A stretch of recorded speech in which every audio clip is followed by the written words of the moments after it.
அப்படியா? அல்லாவை மறக்காமல் தொழுது ஓதி நோன்பு பிடித்து வருபவருக்கு சோதனை வருவது எதனால்?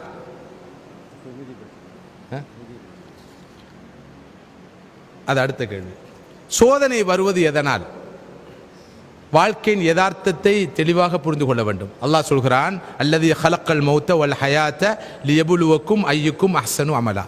உங்களில் யார் நல்ல காரியம் சிறந்த அமல் செய்கிறார் என்பதை சோதித்து பார்ப்பதற்காகவே அல்லாஹ் ஹயாத்தையும் மௌத்தையும் வாழ்க்கையும் மரணத்தையும் படைத்திருக்கிறான். உலக வாழ்க்கை என்பது ஒரு சோதனை களம். இந்த யதார்த்தத்தை மிக தெளிவாக புரிந்து கொள்ள வேண்டும். வாழ்க்கை என்பது சோதனை களம். அல்லாஹ் மற்றொரு இடத்துல சொல்றான், வநபுலுக்கும் பில் கைரி வஷ்ஷர்ரி ஃபித்னா வ இலைனா துர்ஜாவுன். நாங்கள் உங்களை நன்மையை கொண்டும் சோதிப்போம், தீமையை கொண்டும் சோதிப்போம்.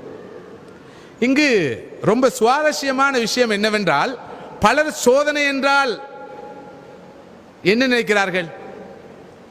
தொழில் இல்லையா சோதனை, வருமானம் குறைந்து விட்டதா சோதனை, குடும்பத்திலே யாராவது வஃபாத்தாகி விட்டார்களா சோதனை, வறுமை வந்து விடுகிறதா சோதனை. அது மாத்திரமல்ல சோதனை, வருமானம் ஒரு சோதனை, காசு பணம் ஒரு சோதனை, பணம் பட்டம் ஒரு சோதனை, அறிவு ஞானம் ஒரு சோதனை, வாழ்க்கையே சோதனை தான். எனவேதான் அல்லாஹ் சொல்கிறான், நன்மையை கொண்டும் சோதிப்போம், தீமையை கொண்டும் சோதிப்போம். இலங்கையில் இருந்தோம், அல்லாஹ் சோதித்தான்.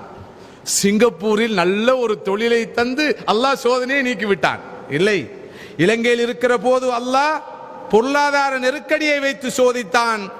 சிங்கப்பூருக்கு என்னை வரவழைத்து அல்லாஹ் காசு பணத்தை தந்து சோதிக்கிறான். எனக்கு ஒரு நண்பர் இருக்கிறார் இலங்கையிலே, மிகப்பெரிய ஒரு பணக்காரர் மாத்திரமல்ல, தனது சொந்த செலவிலே அவர் 800 விதவைகளுக்கு மாதா மாதம் கடந்த 15 வருடங்களுக்கு மேலாக மாதா மாதம் பணம் கொடுக்கிறார். அவர் சொன்ன ஒரு செய்தியை உங்களோடு பகிர்ந்து கொள்ள விரும்புகிறேன். அவர் சொன்னார், ஒரு காலத்தில் அல்லாஹ் என்னை வறுமையை கொண்டு, பசியை கொண்டு, பட்டினியை கொண்டு சோதித்தான். என்னுடைய ஒரு சகோதரி பசியின் காரணமாக மரணம் அடைந்தார். இப்போது அல்லாஹ் எனக்கு பணத்தை, செல்வத்தை, பொருளை தந்து சோதிக்கிறான். அன்று பசியால் பட்டினியால் அல்லாஹ் என்னை சோதித்ததை நான் உணர்ந்து கொண்டேன். இப்போது பணத்தால் அல்லாஹ் என்னை சோதிப்பதை என்னால் உணர முடியாமல் இருக்கிறது. ஆனால் உண்மையில் வறுமையால் சோதிப்பதை விட, பசி பட்டினியால் சோதிப்பதை விட அல்லாஹ் காசை, பொருளை, பதவியை, பட்டத்தை தந்து சோதிப்பதுதான் பயங்கரமான சோதனை என்று அவர் சொன்னார். இந்த சோதனையை நான் வெற்றி பெற வேண்டும் என்பதற்காகத்தான் இப்படியான காரியங்களில், பொது பணிகளில், சமூக பணிகளில், தீனுடைய பணிகளில் நான் ஈடுபடுகிறேன் என்று அவர் சொன்னார்.